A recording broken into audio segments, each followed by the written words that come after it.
G'day football fans and welcome back to episode 12 of our Manchester United Erik Ten Hag Rebuild here on Dylan on the Ball. Today we'll be taking on Liverpool Football Club in the Premier League. As you see on your screen here, we have played a few games, we will catch you up on them, but before we get to that, there's a couple of more important things to just get you through to. So before I do that, make sure you do leave a like down below, subscribe if you're new around here, if you want to stick around, see where the season takes us, all of those good things. The first thing I'm going to take you through is, I sort of canvassed it in the last video that maybe we should just go guns blazing, balls to the wall, all out for the Champions League this year, and I've taken steps towards that. There's still a few days left in the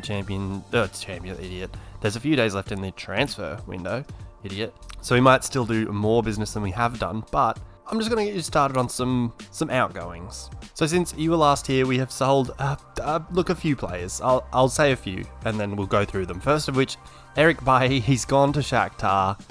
Basically, I just thought we had too many centre-backs, really. With Fikayo Tomori incoming, we've still got Maguire, Varane, Lindelof at this stage. So, we just had too many. We had to let one go. And Shakhtar came in with a suitable offer of about just under £25 million. So, I mean, to get, 6 years out of him? Almost 6 years out of him? I mean, really, it wasn't a great signing. He played a lot in his first season, not too much after that, and it's pretty upsetting. We've made a loss on him, but, I wasn't going to use him, so it's good to get in some money for him. Next player is Brazilian central midfielder, Fred. He has gone to Dynamo Kiev, another one off to the Ukraine. He's gone to Kiev for 17 million. That's a huge loss, isn't it? My goodness.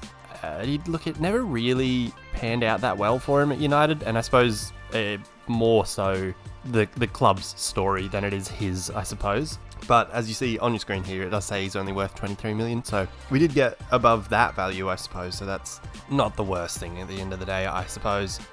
Next on the outgoing list was Victor Lindelof. So we did actually end up getting rid of Lindelof as well. So at that stage, the idea was that we're going to promote Twanzebe, however you say it, Axel.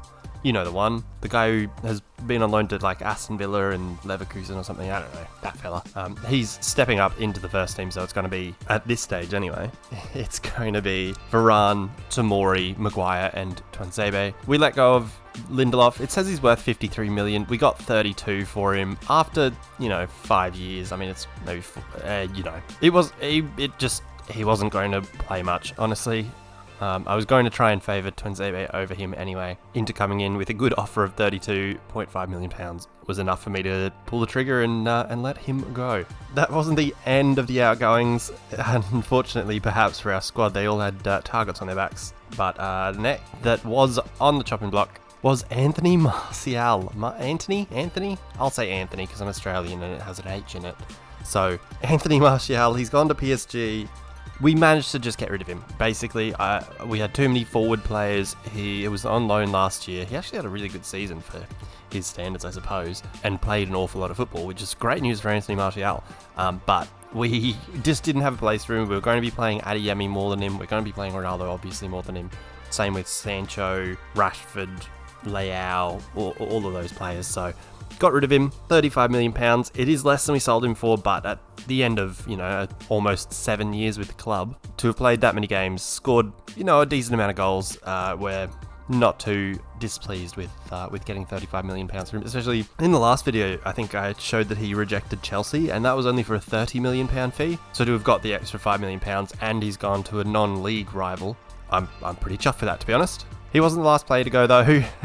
It's getting a bit ridiculous now, how many I've got rid of. But next on the list was Phil Bloody Jones. He's gone to Brentford. It says he's worth £13 million, but I would never pay anything near that amount for Phil Jones. I got £2.5 million for him. It's a very long Manchester United career. Just he didn't do much for really large parts of it. He never played 30 games in a season, which is pretty unreal. But especially for someone who's supposed to be, at this sort of time, coming in to deputise for and eventually replace like a Vidic, a Ferdinand, that sort of, you know, that sort of era where they were trying to change over, and would have been under Fergie at that point, I believe, too. So, I mean, that does make him a league winner, though. I mean, he would have won the league in this year, I suppose, if my memory serves me anyway. The next and final outgoing, at this point anyway, I suppose, is only a loan move, and it's one that might surprise you. It's Anthony Elanga. I've let him go out on loan to Mainz. They actually came in with a really good offer for his loan. They're giving us, you know, just about all of his wage and quite a large monthly fee. They're going to play him a bunch, or at least that's what they say. And basically, he just wasn't really going to get the game time. I mean, Amad Diallo had to come back from his loan away at Rangers and was probably better than Elanga at this point. So happy to let him go out. He'll have his loan spell, and we will hopefully be the better for it, I suppose, in the long run. Well, you know, United will be. We won't be here past next season, but you get the point. That brings us to our incomings, and it's a much shorter list, but it's perhaps a more impressive list. The first one to come in, familiar name, it's Mr. Jude Bellingham. For whatever reason, they have let us have him. We didn't pay 140 million. I think it's more like 95. I'll show you all of the incomings and outgoings after we've gone through everyone in a second. But he is absolutely unreal. He is unbelievably good. For 19 years old, those physicals, those mental stats. Technically, yeah, there's a couple of things that there should be getting better, really, but he's 19, he already has 15 dribbling rather, 14 finishing, 15 first touch, 15 passing, 15 technique. He will get better and better. He can sort of do it all. He's got the work rate, he's got the stamina, he's got tackling, finishing, he can do it all. He will be one for the future, for this team, but also one that will just slot straight into this lineup. Next to come in, and perhaps a little less exciting than Jude Bellingham, I suppose, is Pedro Neto. You would have seen, not last episode, the episode before, but Wolves did get relegated, so Pedro Neto was probably available for less than you'd expect, I suppose. I mean, it says here he's worth 85, and we got him for about 50. So, I mean, really, we've done pretty well. The work rate and the stamina does concern me, but that is something we're working on. I just thought it's sort of, one, for a cut price deal, it's probably worth a gamble, I suppose. We'll be able to get something like that amount in a couple of years if we're looking at selling him anyway. And he gives us something we didn't have. So, with the way that we're currently playing with just a winger on the left, or on the right rather, who can come down the side here. But with a left-footed player who can come on the inside, it means we can play, you know, a Tom Lamar or something on the left to play as the winger, so that we have, you know, I mean, this means that we have people who can cut inside on both sides, or people who can go around on both sides. So, I mean, it just sort of, you know, rounds out the team quite nicely, I reckon. The last incoming then, for now anyway, is perhaps, I mean, I'd say Jude Bellingham's probably more exciting, but this one, it has to be up there, really. We've only gone and brought in Declan Rice. I mean, we had already done an absolutely outstanding job bringing in Frank Kessie for a free transfer at the end of his contract with Milan, but we've gone and brought in Declan Rice. We're trying to now sell McTominay. I think he's actually got a bid on him that's quite good. It's something like £45 million and he's off to Germany or something like that. But to have got Declan Rice to only be paying him $100,000 a week, I mean, I'm pretty chuffed with that. I mean, it gives us an absolutely outstanding midfield with, you know, the names like Kessie, Declan Rice, Jude Bellingham, Pogba, Fernandes, all in our midfield. Tom Lamar's there as well. Donny van der Beek's in the squad as well, at the moment anyway. I mean, we might not need him. Maybe we'll sell him and who knows. But I think with that depth, with that quality, we're starting to look more like Champions League winners, I reckon. So to summarise the outgoing, I mean, really, all in all, we haven't spent that much more money than we've made. It's only, what, 74 million pounds that we've actually spent outside of what we've brought in. So, I mean, it's significant, but I mean, at the end of the day, it's not too horrible. We did also sell Chong here. He's gone out to Brentford along with Phil Jones. Unfortunately, just a player that's just wasn't going to break through to the first team. And I thought with, you know, how we're doing this season and, you know, this will be the last season of this series, basically. So I thought, why not cash in on him, build up a bit more bank balance, bring in some big players for big fees, and go absolutely balls to the wall. We are also trying to bring in a centre-back target. I'll let you guys try and guess down below who that might be. But we're trying to bring in a centre-back target with maybe Tuanzebe. I don't know how to say his bloody name. That's why he's going out. He might be on the way out. We're also trying to, as I said, sell McTominay and Manu Matic as well. So, I mean, depending on how much we get, we might do something else. Who knows? Who bloody knows? World is our oyster at this point. We are going absolutely for it. And you can see in, like, the Declan Rice deal where we've really structured them. I mean, I don't know if it actually will give us the full breakdown of the fees, but really what we're doing, sort of cheating the system a little bit, where we're not really giving them a whole lot up front. We're giving them, like, I think the Jude Bellingham 95, I think we paid about 30 of that up front, sort of thing. Like, we are really banking on the future fees that won't be my problem, basically. It's creating a problem for the club in the future, but I won't be here to really care about it. So, of course, at the end of the series, I will sort of skip forward a couple of years just to see how they've gone out, so they probably won't really make too many other deals, because, I mean, they'll have spent all of their money already. Well, I mean, I'll have spent all their money already. Something like that, I don't know. Since you were last here, we've finished off our preseason and we have kicked off our Premier League title defence, I suppose. We've played West Brom with a 4-0 win, goals from Fernandes, Leao, Donny van de Beek and Marcus Rashford. We then played Fulham, and I mean, can I look at the stats here? Look, we should have won, really. We had the better quality of chances, we had the better chances, we had the possession, all of the things. We should have won, we didn't. It was 0-0, I think that's possibly the first 0-0 draw of the whole series. To make up for that though, Rafael Leao went on an absolute tear. He went nuts. He scored a hat-trick in, 12 minutes of game time against Leeds. So he did give us the win there, and it does set us up nicely for this game today against Liverpool. Without further ado then, let's absolutely get cracking. Let's get to it. Let's get to our lineups to play Liverpool today. We're going in with a very familiar lineup then. It is De Gea in goals, a backline of Dalot, Varane, Maguire and Shaw, Kessie at the base of midfield with Jude Bellingham ahead of him and Pogba in the Mazzala role. Wingers will be Sancho on the right, Leao on the left and Ronaldo up front. I guess the only probably question mark that you guys probably have is why Tomori is not on the side, or why Declan Rice isn't starting. I just thought Declan Rice probably could do with being introduced as a sub. We've obviously still got immense quality there in Kessie, Bellingham and Paul Pogba. Tomori is also injured. I think he strained a calf or a thigh or something like that. He's out for a little bit, but nothing too long, nothing to be too concerned about, I suppose. There was also minor injuries. I think it was Fernandes and Van de Beek or something like that. Who really knows?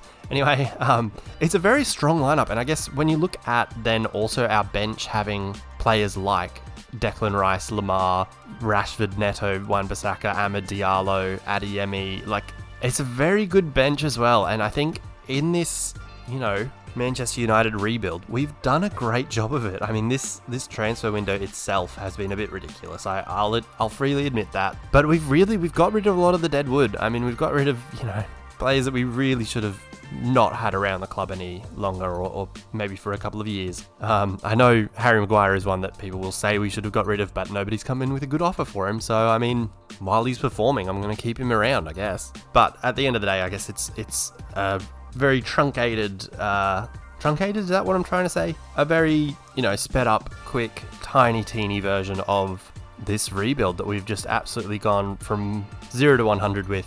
We've won a league in the first year after not doing much, and then in the second year we've done the most, But today will be a good test of that though. So we haven't had great fortunes against Liverpool. I think we lost both of the league games last year and had a draw in the cup, or a draw and a loss in the... Anyway, we haven't won against them yet. So today's a good chance for that, and I think with this lineup, with how strong we are looking, it'll hopefully be our day. Let's see. So as we look across the two lineups here, I'll just remind you again, guys, to please leave a like on the video, subscribe if you're new around here, if you want to see how we go in our chase for glory here with Manchester United in our second season. We'll also be, at the end of this season, we'll be moving across to the PC version of Football Manager, so if that is something you're interested in, make sure to stick around. Subscribing is the way to do that. Comment also down below if you think there's anyone else that we should really target in this last couple of days of the transfer window. I'm obviously very keen on these future fees, so there might be someone that we're able to afford with that, so make sure you let me know. Looking at the lineups, it's nothing too different. The only sort of questionable thing is their bench, I suppose. I don't know who Dodo is, but he doesn't sound too bright. Then we've got Matthias Nunez and Christian Eriksen on the bench, which is weird, especially when they're starting Curtis Jones. Why not play one of those players? I know Curtis Jones is like a wonder kid on Football Manager, but we're a year down the line. Play bloody Eriksen while you've got him. Bloody play him. Or, I don't know. I don't know. I don't know the whole story. Anyway, other than that, it's pretty much exactly what you would have expected, except obviously we're a year down the line and Mane didn't leave. So, look, you get the point. It's Liverpool. It's Jurgen Klopp. It's United versus Liverpool, and both teams are good. It's classic Premier League. It's been a while, but it's classic Premier League quality. Let's bloody do it. Underway here, and we are feeling good. We are feeling positive. We've not yet lost in the league. We've had 2 wins, a draw, and today we're going to make it 3. I can just feel it. Today's the day. I did notice they changed Mane's number. I don't know why. I guess it's because, what's his face? Eriksen probably has the favoured number 7, number 10 rather. But I mean, really, is it worth it when you've got Sadio Mane that you're kicking out of that number? I don't know. Early chance here. It's Shaw on the second ball from a corner, whipping it across the box. No, Ronaldo's yet to score this season. That might have been his best chance yet. Sort of sat up nicely for him at the edge of the box, but I think well defended, whoever it was that got on the end of the block there. Another highlight after 20 minutes, and it looks like it's us going forward, which is great to see. Leao with the ball at the far post, putting it back across to Pogba. No, saved by Becker. By Alisson Becker, I guess. Alisson at the near post there, sort of straight at him, but you know, we did our best. Don't like that we've got 1-on-1 at the back with when we have corners, that it's 1-on-1 at the back with Salah. But look, it is what it is. You know, we're going, as I said, we're going balls to the wall. We are going absolutely for it, and if that means 1-on-1 at the back with Salah, maybe we'll get a goal out of it. Who knows? Half an hour in, another chance, long throw, not too great, but we've retained the ball, and it'll be Luke Shaw again. If it's anything like last season, this may be good. No, okay, well, that's not good. That's not promising. It might be a red card for him. Oh no, thank God. Oh, great ball from Pogba for Sancho. Was he onside? He was onside and everything. He was absolutely through on goal. Paul Pogba's having himself a season so far. No goal there from Sancho this time, and the corner is headed away easily. Oh, it's probably because Luke Shaw's taking the corner from that other side that they have one at the back. That makes sense, I guess. First half getting on here, and we're definitely the better side so far on the balance of chances. And I mean, if you look at the possession and the XG, all that, it's all Manchester so far. Kessie with the ball now around halfway, searching out Leao down the left. Crossing for Ronaldo, blocked. Was that Van Dijk this time? I think it was Van Dijk. Got his big old frame in the road. And looks like we'll go into the half at 0-0. So all Manchester United at the break, we'll give them a nice shout of encourage. Why not? Because we have absolutely loved what we've seen from that first half. Hopefully we carry it on. I do love to see the dominance from a Manchester United side, especially against such a good Liverpool team. Just need to make it count with the 3 points, with a goal, hopefully here. Bit of head tennis there. Salah trying to come out from the back with it now. But again, we've started the stronger of the two sides. Big win there from Maguire. Now Bellingham playing in Leao. Come on. No. Oh, man.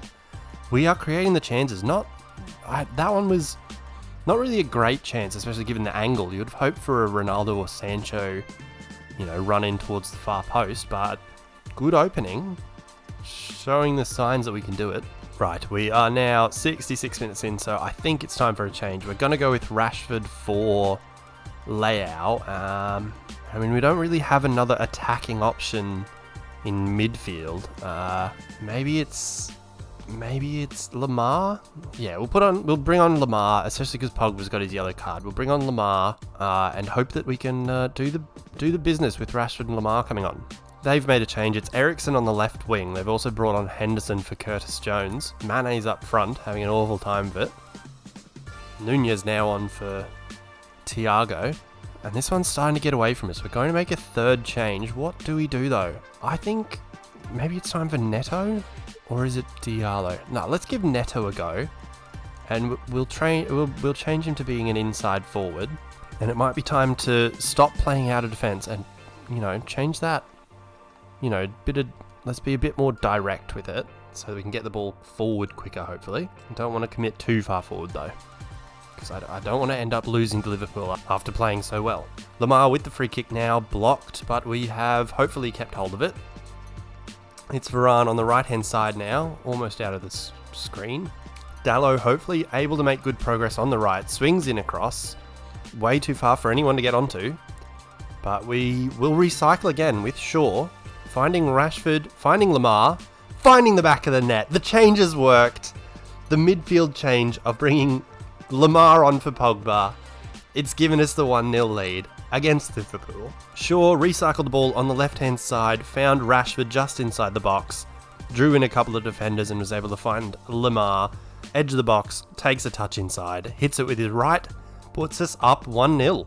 Right, and now that that's gone in, we're going to encourage them again because they're doing a just smashing job of it. But we're going to go back to how we were playing with an even lower tempo. I'm going to not distribute quickly, just to, slow the pace down a little bit and hopefully do the business.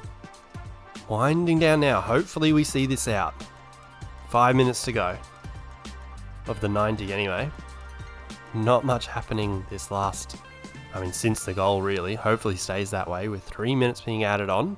Very impressed we've been able to keep Mane and Salah so quiet, which is absolutely just super impressive. The whole result was really, we only scored one. It's a 1-0 win, but we had the possession, we had the chances, we had 6 times their XG. Quick maths, that was good. So a 1-0 win it is in the big one against Liverpool at home in the Premier League. It puts us on top of the table for now. Take that with a grain of salt. It's our 4th game of the season. Tottenham's yet to play, like you all know. There's 34 games to go. If last season's anything to go by, look, we're in for a good one. Hopefully that means keeping this first position and, really making it well out of that group against Ghent, Dinamo Zagreb and Juventus, who will actually be our next game in the video. So if we look at our schedule here, we have got an absolutely packed month. That is insane. We've got West Ham in the Cup, which is just after, I assume, an international break. It's not that long though. Then we've got Leicester, Ghent, Villa, Zagreb, City, and then the big one that we will return for against Juventus or Zebra.